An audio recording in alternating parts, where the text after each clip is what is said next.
Welcome. इस video में हम क्लास 10th मैथ्स के चैप्टर नंबर 5 समांतर श्रेणी या इंग्लिश में इसको अर्थमेटिक प्रोग्रेशन कहते हैं और सिंपल लैंग्वेज में कहते हैं एपी, इसे करेंगे। बेसिकली इस वीडियो में मैं आपको पूरे चैप्टर का एक सार बताऊंगा, उसका पूरा निचोड़ बताऊंगा और सारे फॉर्मूले आपको समझाऊंगा और कुछ एग्जांपल्स भी आपको एक्सप्लेन करूंगा। एंड आई एम श्योर इस वीडियो को देखने के बाद आपको एक्सरसाइज के क्वेश्चन सॉल्व करने में कोई प्रॉब्लम नहीं होगी। तो शुरू करते हैं।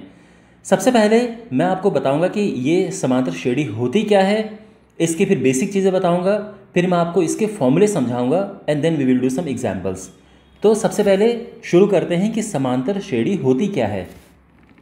तो आपके सामने एक श्रेणी है, यहाँ पे 2, 5, 8, 11, 14, 17 एंड 20। इस सीरीज़ की क्या खास बात है? तो देखो, इसको हम ये एक सिंपल, इसको हम श्रेणी कह सकते हैं या सिंपल आसान सिंपल लैंग्वेज में सीरीज़ बोल सकते हैं। आई एम श्योर आपके टीचर्स भी इसको सीरीज़ बोलते होंगे।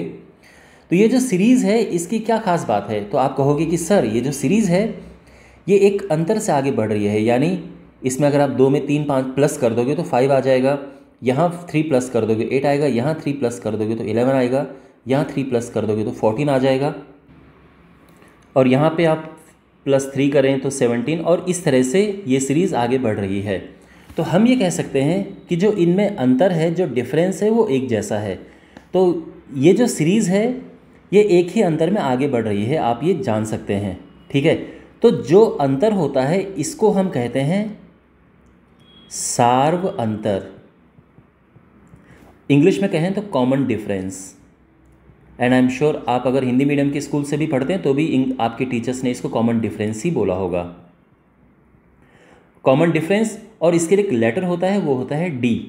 तो वो जो डिफरेंस है वो एक जैसा है और ये 3 है। तो आप ये कहोगे क्योंकि इसमें अंतर एक समान है इसलिए यह एक एपी है, एक समांतर श्रेणी है, और वो जो अंतर है वो अंतर 3 है। एक और श्रेणी लेते हैं। अगर हमारे पास है 10, 7.5, 5, 2.5, 0, -2.5, एक श्रेणी ये है, एक सीरीज़ ये है। अब इस सीरीज़ में क्या खास बात है? तो आप कहोगे कि सर ये सीरीज़ अगर हम 10 में से 2.5 माइनस करेंगे तो 7.5 आएगा, इसमें 2.5 माइनस करेंगे तो 5 आ जाएगा, इसमें 2.5 माइनस करेंगे तो ये आ जाएगा, यानी हर बार जो है 2.5 से ये सीरीज़ कम हो रही है। इसमें अगर हम कॉमन डिफरेंस की बात करें, सार्व अंतर की, तो वो इस बारी -2.5 है। अब ये सीरीज़ कम हो रही है लेकिन एक समान अंतर से कम हो रही है। तो सिंपल भाषा में अगर हम कहें, कोई भी सीरीज़ एक जैसे अंतर से या तो बढ़ती है या कम होती है। तो बेसिकली एक ही अंतर से अगर कोई सीरीज़ आगे बढ़े तो हम उसको समांतर श्रेणी कहते हैं या एपी कहते हैं। आपको बात समझ आ गई?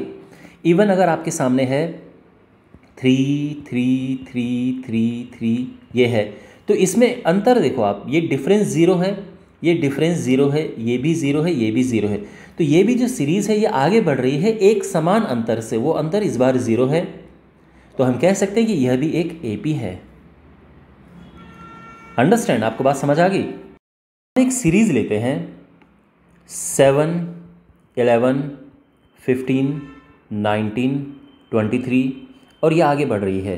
क्वेश्चन ये है, क्या यह एक एपी है, समांतर श्रेणी है?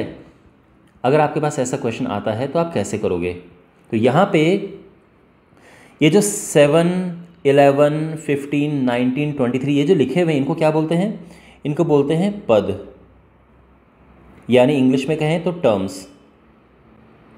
तो ये अलग अलग टर्म्स हैं, ओके।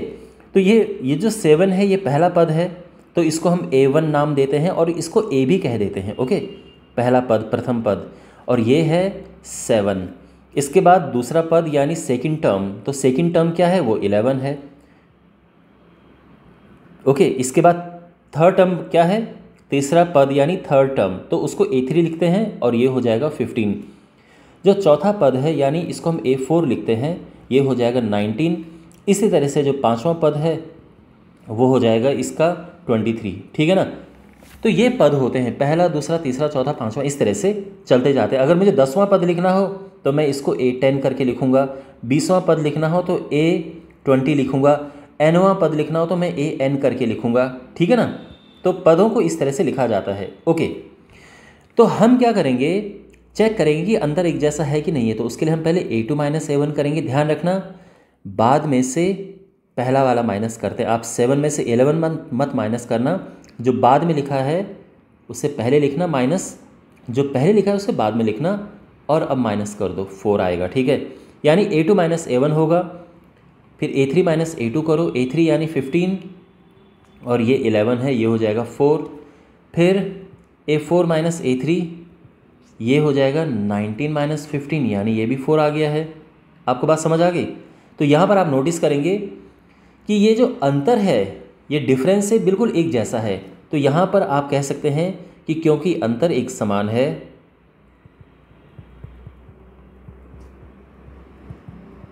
अंतर एक समान है, इसीलिए यह एक एपी है। क्लियर हो गया। इस तरह से हम क्वेश्चंस को करेंगे, प्रॉपर वे है क्वेश्चन को करने का, ठीक है। और साथ में ये पूछा हो कि इसका पहला पद बताओ, ये भी पूछा जा सकता है कि पहला पद बताओ और सार्वंतर बताओ, यानी कॉमन डिफरेंस बताओ। तो पहला पद इसका 7 हो गया और जो सार्वंतर है ये हमारा 4 हो गया है, क्योंकि ये बिल्कुल एक जैसा है, ठीक है। तो ये 4 हो गया है। इस तरह से ये हमारा आंसर हो जाएगा। अब हम दूसरा क्वेश्चन करते हैं, एक दो और क्वेश्चन करेंगे इसमें। अब क्वेश्चन आपके पास इस तरह से है कि मान लीजिए सीरीज़ है 7/2, 3, 5/2, 2, 3/2 और इस तरह से ये आगे बढ़ रही है। और पूछा है कि क्या यह एक एपी है, क्या यह एक एपी है। तो हम क्या करेंगे, a2 माइनस a1 करेंगे। तो ये हो जाएगा 3 माइनस 7/2, ठीक है। ध्यान रखना a2 माइनस a1 करेंगे तो ये हो जाएगा 6 माइनस 7/2 यानी -1/2, ठीक है। अब हम करेंगे a3 माइनस a2, तो ये हो जाएगा 5/2 माइनस 3 यानी 5 माइनस 6/2 यानी -1/2 अगेन। अब a4 माइनस a3 करेंगे तो यहाँ पे आप देख सकते हैं a4 में क्या है, a4 में 2 है और a3 में ये है 2 माइनस 5/2 और ये हो जाएगा 4 माइनस 5/2 यानी -1/2। तो यहाँ पे आप नोटिस करेंगे डिफरेंस एक जैसा है। तो अगेन क्योंकि अंतर एक समान है, क्योंकि अंतर एक समान है, इसीलिए यह एक एपी है। आपको बात समझ आ गई? ओके, और एक लास्ट क्वेश्चन इस तरह का करते हैं। क्वेश्चन इस तरह से है कि 2 स्क्वायर 2 क्यूब 2 पावर 4 और इस तरह से सीरीज़ है। और अगेन सेम क्वेश्चन पूछा है कि क्या यह एक एपी है। तो हम क्या करेंगे, अगेन a2 माइनस a1 किया, 2 स्क्वायर माइनस 2 किया यानी 4 माइनस 2 और ये हुआ 2, ठीक है।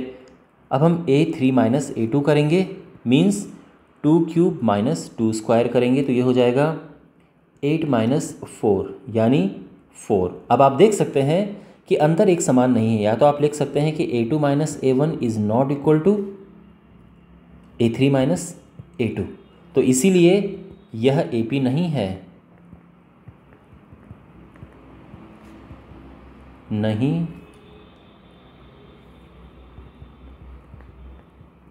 हम ये क्वेश्चन करते हैं। आपके सामने एक क्वेश्चन है, यदि 2k 4 माइनस 3k और 12 समांतर श्रेणी में हैं तो k का मान ज्ञात कीजिए। ये इस चैप्टर का सबसे इंपॉर्टेंट क्वेश्चन है, ये ध्यान रखना। बहुत बार इस तरह के क्वेश्चंस पूछे जाते हैं।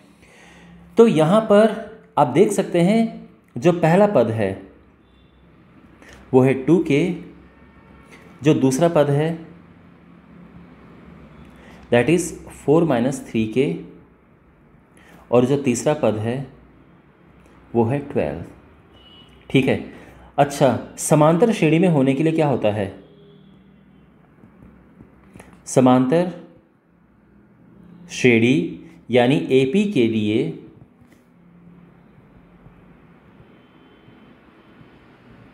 क्या होता है, आप जानते हैं कि A2 माइनस A1 बराबर A3 माइनस A2 होता है, यानी अंतर एक जैसा होता है। ये तो आपको पता है ना, A2 minus A1 is equal to A3 minus A2। तो यहाँ पे इनकी वैल्यूज़ पुट करो।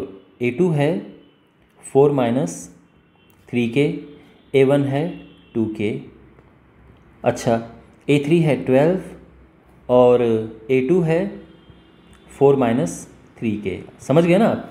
अब इसको हम सिंप्लीफाई करेंगे तो ये हो जाएगा 4 minus 5K is equal to 12 minus 4 plus 3K।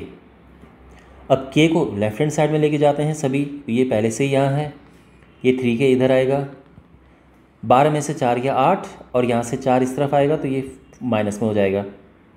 Minus 8K is equal to 4 और यहाँ से जो K है वो हो जाएगा -4/8 यानी -1/2 और ये हमारा आंसर आ गया है। आप समझ गए? It is a very important question. ये कुछ भी दिए जा सकते हैं लेकिन करने का तरीका बिल्कुल यही है। ऑलराइट, अब हम दूसरे कॉन्सेप्ट की ओर बढ़ते हैं। तो यहाँ पे मैंने आपको एक सीरीज़ बोली थी, एक सीरीज़ शुरू में बताई थी कि मान लो आपके पास सीरीज़ है 2, 5, 8, 11, 14, 17 एंड 20। ठीक है, अब ये सीरीज़ आगे बढ़ रही है। ये पहला पद है फर्स्ट टर्म, ये दूसरा टर्म है, तीसरा, चौथा, पाँचवा, छठा, सातवां, ये सातवां है 7 टर्म, और ये सीरीज़ आगे बढ़ रही है। अब इसके आप बाद और भी टर्म्स हैं, लेकिन अगर आपसे क्वेश्चन में ये पूछा जाए कि भाई कोई सीरीज़ इस तरह से है और आप बताओ कि 50वें नंबर पे कौन सा टर्म होगा, फिर 50वीं टर्म कौन सी होगी इस सीरीज़ की, तो आप ऐसा तो है नहीं कि आप बिल्कुल लिखने लग जाओगे कि भाई अगला 23 होगा और फिर 26 होगा, ऐसे में बहुत टाइम लग जाएगा। तो इसका करने का कुछ एक तरीका होना चाहिए। तो वो तरीका क्या है वो मैं आपको बताता हूँ। तो बेसिकली यहाँ पे हम पढ़ रहे हैं टॉपिक, इसको हम कहेंगे nth टर्म यानी nवीं टर्म, nवां पद, और सिंपली इसको हम कहते हैं सामान्य पद या फिर जनरल टर्म। लेकिन आप ये ध्यान रखना कि इसकी nth टर्म क्या है, ये सबसे इम्पॉर्टेंट है। ठीक है, इनमें से ये ध्यान में रखना सबसे ज़्यादा ज़रूरी है। तो अब यहाँ पर देखो कैसे, तो यहाँ पे जो सीरीज़ है आप नोटिस करेंगे कि जो पहला पद होता है उसको हम ए भी लिख देते हैं। ठीक है ना, तो ये तो फर्स्ट है। जब आप दूसरा लिखते हैं तो हमेशा उसमें एक डिफरेंस ऐड हो जाता है, आप समझ सकते हैं।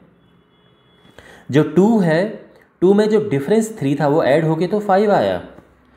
इसके बाद जब आप तीसरा पद लिखते हो, तीसरा वाला जब आप लिखते हो तो जो उससे पिछला वाला है उसमें एक डिफरेंस ऐड हो जाता है, यानी जो A2 है उसमें एक और डिफरेंस ऐड हो गया और ये हो गया A+2D।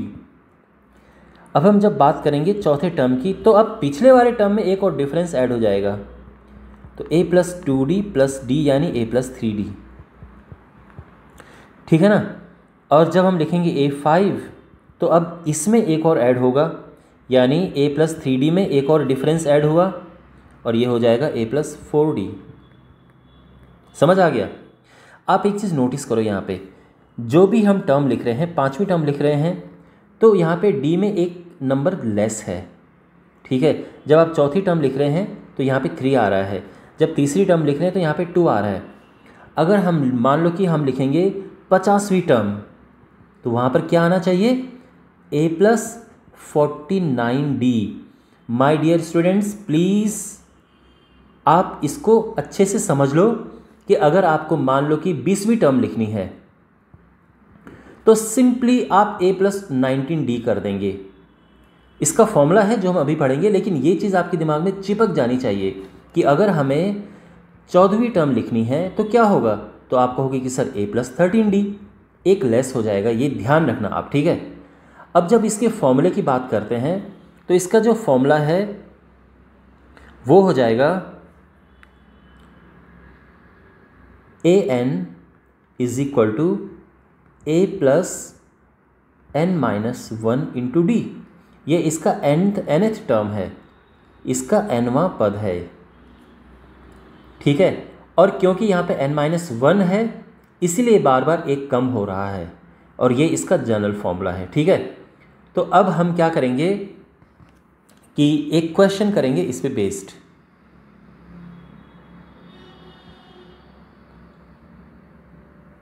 ओके, तो फॉर एग्जांपल आपके पास एक सीरीज़ है 4, 7, 10, 13 और ये आगे बढ़ रही है। आपसे पूछा जाता है कि आप बताओ सबसे पहले इसका 10वां टर्म क्या होगा, यानी 10वें नंबर पे कौन सा टर्म आएगा, फिर 20वें नंबर पे कौन सा टर्म आएगा, और nवें नंबर पे कौन सा टर्म आएगा। तो ये 3 चीज़ें आपको बतानी हैं। कैसे होगा? सबसे पहले हम लिखते हैं पहला पद, फर्स्ट टर्म, और वो 4 है, आप देख सकते हैं। इसको हम a1 भी लिख सकते हैं और a भी लिख सकते हैं, लेकिन यहाँ पे हम a ही लिखेंगे, ठीक है ना। तो इसको हम हटा देते हैं। तो फर्स्ट टर्म 4 हो गया है। जो कॉमन डिफरेंस है वो क्या है? तो ये 7 माइनस 4 होगा। ध्यान रखना, बाद में से पहला माइनस करते हैं, आप 4 माइनस 7 मत कर देना, और ये हो जाएगा 3। तो कॉमन डिफरेंस 3 समझ आ गया। तो बस ये चीज़ें चाहिए। अब हम निकालेंगे सबसे पहले पहला पद, यानी पहला सॉल्यूशन करेंगे हम। a10 क्या होगा? तो देखो, मैंने आपको बताया था कि a10 बराबर होता है a प्लस 9d। ये चीज़ आप दिमाग में रखना, ठीक है। तो ये हो जाएगा 4 प्लस 9 और d की जगह पे 3 रख देंगे, तो ये आ जाएगा 4 प्लस 9 तियाँ 27 और ये 31 आ गया है। बात समझ आ गई? आप चाहो तो फॉर्मूले में पुट कर सकते हो। देखो, फॉर्मूला तो आप जानते हैं, a n is equal to A plus N minus one into d. तो n की जगह पे हमें 10 रखना है, a तो हमें पता ही है 4 है, और ये 10 माइनस 1 और d हमें पता है 3 है। इसको सॉल्व करेंगे 4 इंटू 9 4 प्लस 9 इंटू 3, तो ये हो जाएगा 4 प्लस 9 तियाँ 27 और ये 31 वैसे आ गया जैसे हमने ये निकाला था। लेकिन ध्यान रखना, अगेन इस तरह से आपको पता होना चाहिए। अब हम इसका सेकंड क्वेश्चन करते हैं, यानी अब हमें निकालना है a20। तो अब आप समझ गए a20 क्या होगा? a plus 19d। तो ये हो जाएगा a यानी 4 प्लस 19 इंटू डी की जगह पे फिर से हम 3 रखेंगे, तो यानी 4 प्लस 57 और ये हो जाएगा 61, ठीक है। अब अगर हमें ए एन निकालना हो तो ए एन तो आपको पता है ना, a plus N minus 1 into D होता है। a हमारा 4 है और n को n रखेंगे क्योंकि n में ही हमें आंसर निकालना है। तो ये हो जाएगा 4 प्लस 3n माइनस 3 और ये हो जाएगा 4 में से 3 माइनस हुआ तो 1 बचा, यानी 3n प्लस 1 हो जाएगा, ठीक है ना। अब यहाँ पर आपका एक होमवर्क है कि इस क्वेश्चन में आपको निकालना है कि a50 क्या होगा। ये आप लिखना और आप कमेंट बॉक्स में इसका आंसर लिखना, ठीक है। अगर आपने सही आंसर लिखा तो आपको एक हार्ट मिलेगा। ऑलराइट, सामने ये क्वेश्चन है 9.5, 8, 6.5, 5 और ये सीरीज़ है, ये एक AP है। हमें बताना है इसका 10वां, 20वां और nवां पद। ओके, 10th, 20th और nth टर्म हमें बतानी है। तो यहाँ पर आप देख सकते हैं कि जो पहला पद है वो है 9.5, सिंपल, ठीक है। इसके बाद जो डिफरेंस है, कॉमन डिफरेंस, ये क्या है? तो आप जानते हैं कि बाद की टर्म में से पहली टर्म माइनस कर देते हैं और ये हो जाएगा -1.5। क्योंकि सीरीज़ कम हो रही है, डिक्रीज़ हो रही है, इसीलिए डिफरेंस नेगेटिव होता है। जब सीरीज़ बढ़ती है तो डिफरेंस पॉजिटिव होता है, पॉजिटिव में आता है, ठीक है। क्योंकि ये आप सीरीज़ में आप टर्म्स देख सकते हैं, ये कम कम होते जा रहे हैं, इसीलिए ये माइनस में आया है। इसका ध्यान रखना आप, ओके। अच्छा, अब इसका फर्स्ट पार्ट है और ये है कि हमें बताना है टेंथ टर्म। तो आप जानते हैं 10th टर्म होता है a प्लस 9d। तो वैल्यूज पुट करना है हमें। 9.5 प्लस 9 इंटू डी है -1.5, 9.5 माइनस 13.5 हो जाएगा मल्टीप्लाई करके, और ये आ जाएगा -4।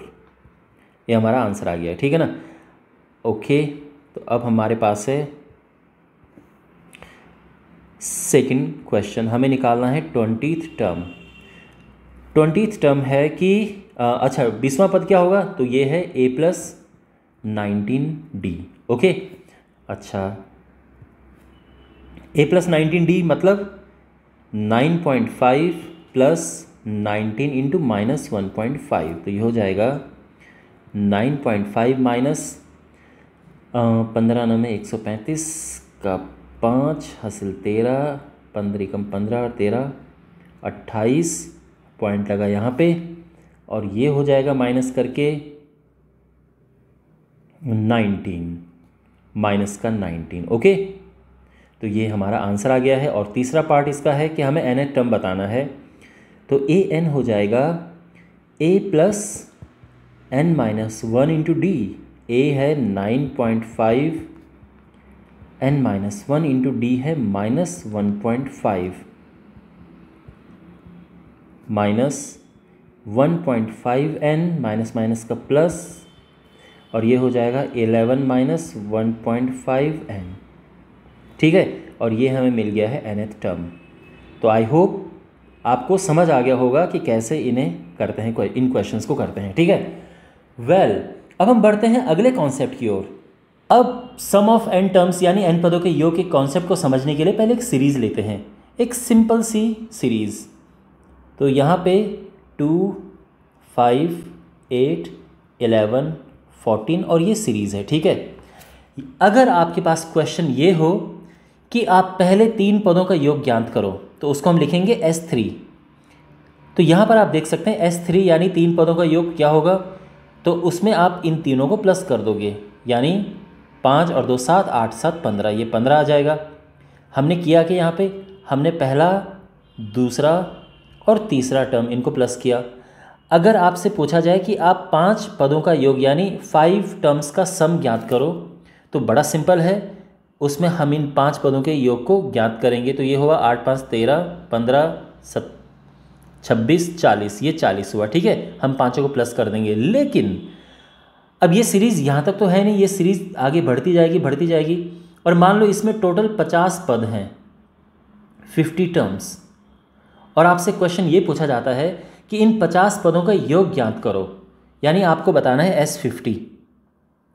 तो अब ऐसा तो है नहीं कि आप 50 पद अलग अलग लिखोगे फिर उनको प्लस करोगे, ऑब्वियसली नहीं। तो there has to be some way, यानी उसका कुछ ना कुछ तरीका होगा। तो बिल्कुल इसका एक तरीका है और इसका एक फॉर्मूला है। अब वो फॉर्मूला क्या है, तो ये हम अभी निकालेंगे, उससे पहले फॉर्मूला में लिख देता हूँ। तो यहाँ पे सम ऑफ n टर्म्स, n पदों का योग, n/2 2a plus n-1 into D, ठीक है ना। तो ध्यान रखना, यहाँ पे हमेशा पदों की संख्या आती है और वो n यहाँ पे भी भरते हैं और यहाँ पे भी लिखते हैं, ठीक है। तो ये जो है आपका फॉर्मूला है और आपने इसको ठीक से लिखना है या याद करना है, ठीक से इसको याद कर लो, ओके। एक और फॉर्मूला है, वो है Sn = n/2 a plus an। आप चाहे इसको an लिखो या आप इसको l लिखो, बात एक ही है, ठीक है। an मतलब nवां पद और l मतलब लास्ट टर्म। तो ये फॉर्मूला भी आपको ध्यान में रखना है, ये बहुत बार काम आता है। जब आप ये फॉर्मूला इस्तेमाल करें तो ध्यान रखिएगा कि आपके पास पहला पद होना चाहिए, लास्ट होना चाहिए और पदों की संख्या होनी चाहिए। और जब आप ये फॉर्मूला यूज़ करें तो ध्यान रखिए कि आपके पास फर्स्ट टर्म, कॉमन डिफरेंस और ये नंबर ऑफ टर्म्स यानी पदों की संख्या ये होनी चाहिए। अब देखो, अगर आपको निकालना है, देखो हम S5 पहले ही निकाल चुके हैं। अगर हमें S5 निकालना है यानी 5 पदों का योग निकालना है फॉर्मूले की हेल्प से, तो क्या होगा, तो ध्यान से देखो, n की जगह पे हम रखेंगे 5/2, ठीक है। मैं ये फॉर्मूला लगा रहा हूँ और मैं आपको बताऊंगा कि देखो 40 कैसे आता है इससे। अब देखो 2a, तो यहाँ पर आप देख सकते हैं a का मतलब पहला पद, और वो तो आप आराम से देख सकते हैं 2 है। d यानी डिफरेंस, वो भी आप देख सकते हैं 5 में से 2 गया 3, ठीक है ना। तो यहाँ पर 2a यानी 2 इंटू 2 प्लस n-1 यानी 5-1, क्योंकि पदों की संख्या 5 है, नंबर ऑफ टर्म्स 5 है, इंटू 3, और ये हो जाएगा 5/2, 4 प्लस 5 में से 1 गया 4, 4 3 12, और ये हो जाएगा 5/2 इंटू 16। अब इसको 8 बार काटेंगे और 8 × 5 = 40 आ गया है। तो आप देख सकते हैं कि 5 पदों का योग 40 आया है, और यहाँ पे भी हमारा 40 आया था। आप सिंपली वैसे प्लस करो तो भी 40 आएगा, और इस फॉर्मूले को रखो तो भी। अब मैं आपको बताऊं कि इस फॉर्मूले की हेल्प से आप कैसे निकाल सकते हैं। तो देखो Sn यानी S5 5 पदों का योग, उसमें n की जगह पे 5 रखो। पहला पद आप जानते हैं कि 2 है, तो ये हो गया 2, और an यानी लास्ट टर्म, तो लास्ट टर्म हमारे पास यहाँ पे 14 है। देखो यहाँ पे d रखने की ज़रूरत नहीं पड़ी, और अब यहाँ पर आ जाएगा 5/2, 14 तो 16, अब ये कटेगा 8 बार और 8 × 5 = 40। तो आप देख सकते हैं कि हमने ये फॉर्मूला इस्तेमाल किया है तो भी 40 आया, ये करके भी 40 आया, सिंपल प्लस करके भी 40 आया। आपके मन में प्रश्न होगा कि सर जो यहाँ पर ये फॉर्मूला है, ये वाला फॉर्मूला, ये तो बड़ा सिंपल है, तो जब ये इतना इजी फॉर्मूला हमारे पास है तो हमने इतना लॉन्ग फॉर्मूला क्यों यूज़ किया है? वेल माय डियर, यहाँ पर हमारे पास d नहीं है और लास्ट टर्म है। बहुत सारे क्वेश्चंस आपके पास होंगे जब आपके पास लास्ट टर्म नहीं होगा, तब हमें ये फॉर्मूला इस्तेमाल करना होगा। और जब d नहीं है, पहला टर्म दिया है, लास्ट टर्म दिया है, टर्म पदों की संख्या दी है, तो फिर आप ये यूज़ करोगे। तो दोनों ही इंपॉर्टेंट हैं, बस जो चीज़ें आपके पास हैं, देखो क्या क्या चीज़ें हमारे पास हैं, उसके हिसाब से आप करेंगे, ठीक है। अच्छा, तो यहाँ पर एक क्वेश्चन लेते हैं ताकि आपकी प्रैक्टिस ठीक से हो जाए। तो मैं सेम सीरीज़ ले रहा हूँ, ठीक है। तो यहाँ पर 2, 5, 8, 11, 14 ये सीरीज़ है। अब क्वेश्चन है, पहला क्वेश्चन ये है कि हमें 5th टर्म निकालनी है, यानी 5वां पद निकालना है। दूसरा क्वेश्चन है कि nवां पद निकालो। तीसरा क्वेश्चन है पहले 5 पदों का योग, पहले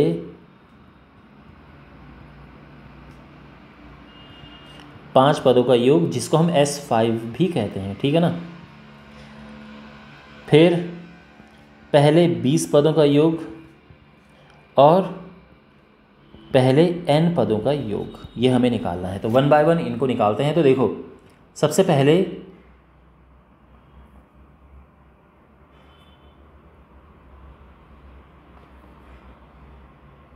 यहाँ पे हमारे पास देखो फर्स्ट टर्म क्या है, वो 2 है, आप देख सकते हैं। d क्या है, तो ये 5 - 2 यानी 3, इतना ठीक है। अब पहला क्वेश्चन देखो, हमें निकालना है 5th टर्म यानी A5। तो 5th टर्म निकालने के लिए मैंने क्या बताया था आपको, a + 4d होता है। तो a यानी 2 + 4 और d यानी 3, तो ये हो जाएगा 2 + 4 × 12 और ये हुआ 14, यानी 5वां टर्म जो है 14 आ गया है। और आप नोटिस करोगे पहला, दूसरा, तीसरा, चौथा और पाँचवां पद हमारा 14 है। आप समझ गए ना, देखो आ गया। अब क्वेश्चन में अगर आपके पास आ जाए कि n पदों का nवां पद क्या होगा, an क्या होगा, तो an यानी a + n-1 × d। अब a हमारे पास 2 है और d हमारे पास है 3, तो ये हो जाएगा 2 + 3n-3 यानी 3n-1 आ गया है, ठीक है। अब तीसरा पार्ट क्या है, पहले n पदों का योग, यानी हमने S5 निकालना है। तो देखो फॉर्मूला है Sn = n/2 और 2a + n-1 × d, ठीक है। अब यहाँ पे देखो पहले 5 पदों का योग तो ऑलरेडी हम यहाँ पे निकाल चुके हैं, ये तो मैं यहाँ पे 5 पदों का योग नहीं निकालूंगा। यहाँ पे मैं एक काम करता हूँ, इसको 50 पद कर देता हूँ, ठीक है ना। तो पहले 50 पदों का योग यहाँ पे मैं निकालता हूँ। तो ये हो जाएगा S50 50/2, 2 × a है अपना 2 और 50 - 1 और d क्या है 3 है। समझ गए ना आप? ये देखो a2 और d 3 है। तो इसको हम सिंप्लीफाई करेंगे, ये हो जाएगा 25 4 + 49 × 3 25। अच्छा ये हुआ 147, 25 × 151 और ये हो जाएगा कितना 25 से कम 25 हासिल 2, 25 × 5 125, 127 12, 25 कम 25 और 12 37। ठीक है, ये आंसर आ गया है। अब क्या पूछा है? पहले 20 पदों का योग, यानी हमने निकालना है अब S20। तो S20 क्या है ये आप निकालो माय डियर, और ये आपका, आप इसका आंसर लिखना कमेंट बॉक्स में, ठीक है ना।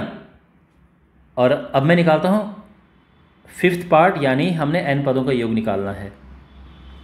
फॉर्मूला आप जानते हैं n/2, 2a की जगह पे 2 रखेंगे, n की जगह पे n ही रखना है, ओके, क्योंकि n में ही आंसर आएगा और d अपना 3 है। n/2 4 + 3n - 3 और ये आ जाएगा n/2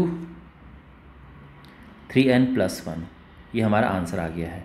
ओके, आप चाहो तो n का अंदर मल्टीप्लाई कर सकते हो, बट आप इसको ऐसे भी छोड़ सकते हो। ये हमारा n पदों का योग आ गया है। आई होप आपको ये सब समझ आ गया होगा। तो इस तरह से हम निकालते हैं कि अगर हमें nवां पद निकालना है तो भी निकाल सकते हैं, और n पदों का योग निकालना है, 10 पदों का योग, 20 पदों का योग, आप आराम से निकाल सकते हैं। ओके, अब हम 2 बहुत इंपॉर्टेंट और थोड़ा डिफरेंट क्वेश्चंस को करेंगे। पहला क्वेश्चन उसमें यह है कि आपके पास दिया जा सकता है कि an बराबर है 4n + 3 और हमें बताना है कि इसका 10वां पद 10th टर्म क्या है, 10 पदों का योग क्या है और n पदों का योग क्या है। इस तरह से आपके पास क्वेश्चन ये आ सकता है। ऑलराइट, तो यहाँ पर हमारे पास देखो क्वेश्चन में an दिया है, तो हम आराम से n की जगह पे 1 रख के हम पहला पद निकाल सकते हैं। तो हमने n की जगह पे 1 रखा और ये हो जाएगा 4 × 1 + 3, यानी 4 × 4 और 3 7। फर्स्ट टर्म आ गया, और आप जानते हैं कि ये पहला पद हम a भी लिखते हैं। अगर हमें दूसरा टर्म निकालना है तो क्या होगा? तो यहाँ पे n की जगह पे 2 आ जाएगा, 4 दूनी 8 और 3 11। अब देखो जो पहला पद है वो तो 7 है, और जो कॉमन डिफरेंस है वो क्या होगा? आप जानते हैं कि a2 - a1 होता है, यानी 11 - 7 और ये आ जाएगा 4।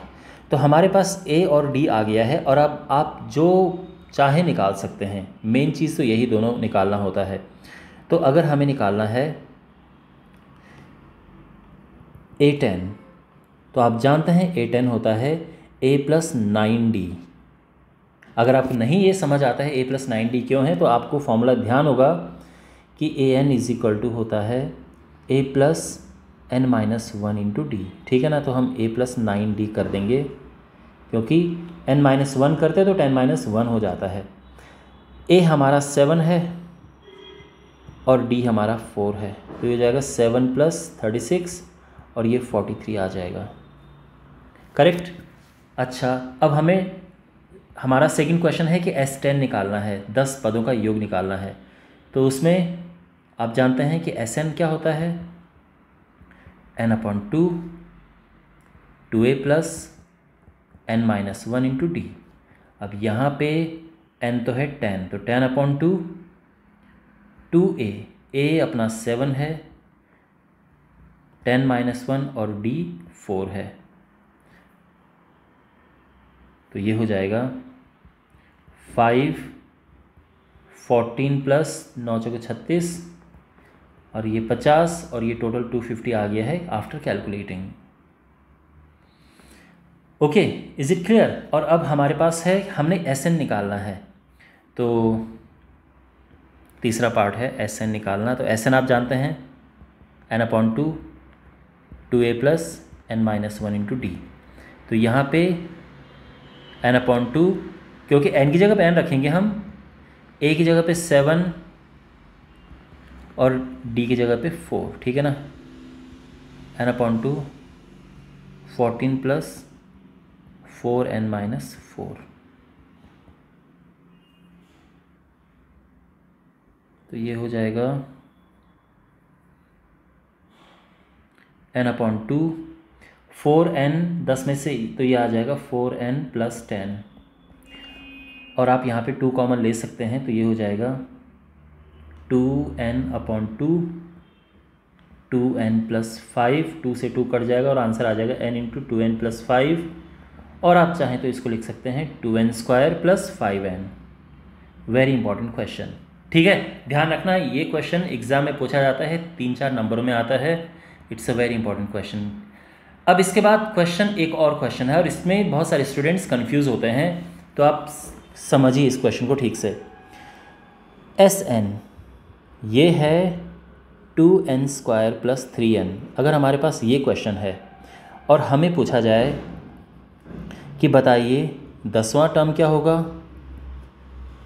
nth टर्म क्या होगा, और 10 पदों का योग यानी 10 टर्म्स का सम क्या होगा, पहले 10 पदों का योग। समझ गए क्वेश्चन आप? तो यहाँ पर देखो, आपको ध्यान रखना है। देखो सबसे पहले देखो, मैं इसको सॉल्व करना शुरू करता हूँ। अगर हम n की जगह पे 1 रखेंगे यानी S1 क्या होगा, तो यहाँ पे n की जगह पे 1 रखेंगे, ये हो जाएगा 2 + 3 यानी 5। अच्छा S2 क्या होगा, तो n की जगह पे 2 रखेंगे, तो ये हो जाएगा 2² + 3 × 2 यानी 8 और 6, ये आ गया 14। इतना इनफ है सारे आंसर्स को निकालने के लिए, S1 और S2 निकालना इनफ है, ठीक है। अब यहाँ पे जो A1 होता है वो होता है हमेशा S1, ये याद रखना। क्यों, मैं आपको समझाता हूँ। सीरीज़ क्या होती है, A1 A2 A3 A4, ठीक है ना। एक टर्म का योग, एक पद का योग, तो वो S1 होता है। अगर मैं 2 पदों के योग की बात करूँगा, सम ऑफ 2 टर्म्स, तो वो S2 होता है। 3 टर्म्स के योग की बात करूँगा तो वो S3 होता है। आप समझ गए? तो S1 और A1 दोनों एक जैसे होते हैं, और ये हमारा है 5। अब आप सोचो कि S2 में से S1 माइनस करेंगे तो हमारा ये मिल जाएगा, यानी जो A2 हमारा होता है। अगर आपको ये नहीं समझ आ रहा है, ये वाला चीज़ नहीं समझ आ रही, तो सीधे बस आप इस पे ही ध्यान दो जो मैं यहाँ पे लिख रहा हूँ, कि जो A2 है वो होता है S2 - S1, ओके। और यहाँ पे S2 जो है वो हमने निकाल दिया था 14, S1 है 5, और ये माइनस करके आ गया है 9। तो हमें A1 मिल गया है और हमें A2 मिल गया है, यानी जो AP है, देखो जो सीरीज़ है वो हमें मिल गई है, यानी A1 A2 और इस तरह से सीरीज़ आगे बढ़ रही है। इससे हमें क्या मिला, इससे हमें पहला टर्म तो मिल गया है, वो 5 है, और D common difference A2 - A1 यानी 9 - 5, ये हो गया है 4। तो A मिल गया है हमें और D मिल गया है हमें, और अब आप जो मर्ज़ी वो निकाल सकते हो, अब तो कुछ भी निकाल सकते हो आप। तो यहाँ पर A10 निकालेंगे हम पहले, A10, तो A10 होगा A + 9D, यानी A क्या था हमारा, ये है A अपना, ठीक है ना। 5 + 9D, 9 × 36 और 5 × 41। अब हमें निकालना है S10। S10 निकालना है या क्या निकालना है, AN निकालना है पहले तो, और इतना मुश्किल नहीं है अब तो। ये AN कैसे निकलेगा, सिंपल है, A + n - 1 × D, और आपके पास AB और DB है। A है अपना 5 और D है 4, ओके। तो ये हो जाएगा 5 + 4n - 4 यानी 4n + 1, ये AN आ गया। और अगर हमें निकालना है S10, तो S10 तो बहुत सिंपल है। S10 निकालने के लिए देखो, Sn तो दिया ही है, हमें n की जगह पे 10 रखना है और सीधे आंसर आ जाएगा, तो वो यहीं पे निकाल देते हैं। चलो, तो जो S10 है 2 × 10 स्क्वायर प्लस 3 × 10, और ये हो जाएगा 200 + 30 यानी 230। ठीक है, हो गया क्लियर। लेकिन माय डियर ध्यान से अब मेरी बात सुनो, आप इन आंसर्स को, यानी जो इस क्वेश्चन में पूछे गए थे, इनको एक और तरह से आप निकाल सकते हैं, उसको ठीक से समझो। तो देखो, जब भी अगर हमें निकालना है, देखो Sn क्या था क्वेश्चन में, Sn था क्वेश्चन में 2n² + 3, ओके, 2n² + 3n, ये हमारा Sn था। अब अगर हमारे पास ये है, अगर हमें निकालना है, ध्यान रखना, अगर हमें निकालना है पांचवा टर्म, तो सीधे से हम S5 - S4 करके फिफ्थ टर्म निकाल सकते हैं। हमें A और D कुछ भी निकालने की ज़रूरत नहीं है। अगर हमें निकालना है 10वां टर्म, तो हम सीधे से S10 - S9 कर सकते हैं, ओके। यानी अगर हमें इसमें देखो S10 निकालो, S10 अभी हमने निकाला ना, 230 आया, यहाँ पुट करके अभी हमने निकाला था ये, तो ये 230 आया है, ठीक है ना। चलो इसमें अब S9 निकालो, यानी n की जगह पे 9 पुट करना है, तो ये हो जाएगा 2 × 9 में 81 + 27, तो ये हो जाएगा 162 + 27 यानी 189। तो ये मिला हमारा S9। अब मैंने क्या बताया था कि S10 हम ऐसे भी निकाल सकते हैं, तो S10 हमारा 230 है और S9 189 है, और आप इनको माइनस करोगे तो 41 आएगा। और आप नोटिस करेंगे कि पीछे हमने A10 निकाला था, ये भी 41 आया था। तो समझ गए ना, हमारे पास दो तरीके हैं, पहले आप A और D निकालो, और A और D कैसे निकाले ये मैंने आपको समझाया था यहाँ पे। इससे आप आराम से A और D निकाल सकते हैं, और या फिर आपके पास ये भी तरीका है, आप इससे भी निकाल सकते हो। ये कॉन्सेप्ट आप ध्यान रखना, ओके। इस तरह से ऐसे अगर आपको A20 निकालना है, तो आप उसके लिए S20 - S19 कर दो।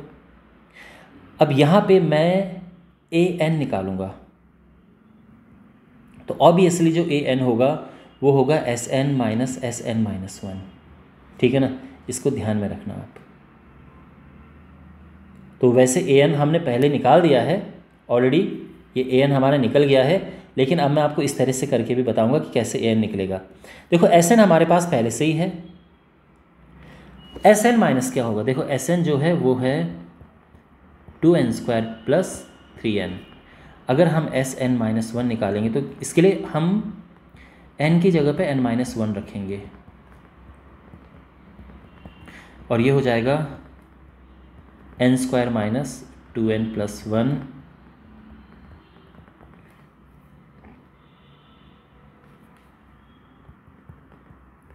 2n² - 4n + 2 + -3, और ये हो जाएगा 2n² - 4n + 2 + 3n - 3 2n² - n - 1। Alright, तो हमारे पास Sn मिल गया है और Sn - 1 मिल गया है। अब An निकालते हैं, तो An = Sn - Sn - 1। तो Sn जो है ये है क्या, ये Sn है और ये Sn - 1 है, 2n² + 3n minus 2n² - n - 1, और ये हो जाएगा 2n² + 3n - 2n² + n + 1, और यहाँ पे ये और ये कट गए हैं, 3 और 1 4, ये हो गया है 4n + 1। समझ गए आप। और आप ऊपर भी आप नोटिस करेंगे तो हमारा क्या आया था, an 4n + 1। तो आपके पास दोनों तरीके हैं, आप दोनों तरह से कर सकते हैं, ठीक है ना। तो आई होप आपको ये सब ठीक से समझ आया होगा। इसी के साथ हमारा ये जो बेसिक कॉन्सेप्ट का टॉपिक है वो कंप्लीट होता है। और आई एम श्योर कि आपके बेसिक कॉन्सेप्ट मजबूत हुए होंगे। अब एक्सरसाइज करने में आपको बहुत ज़्यादा हेल्प मिलेगी इससे। फिर भी मैं साथ में एक्सरसाइज के भी वीडियोज़ लेके आऊँगा। और अगर आप ये वीडियो बाद में देख रहे हैं तो आप डिस्क्रिप्शन में या कमेंट बॉक्स में पिन कमेंट चेक करना, आपको प्लेलिस्ट मिल जाएगी सारे एक्सरसाइज के क्वेश्चंस के सॉल्यूशन की। सो मिलते हैं अगले वीडियो में। Take care, God bless you.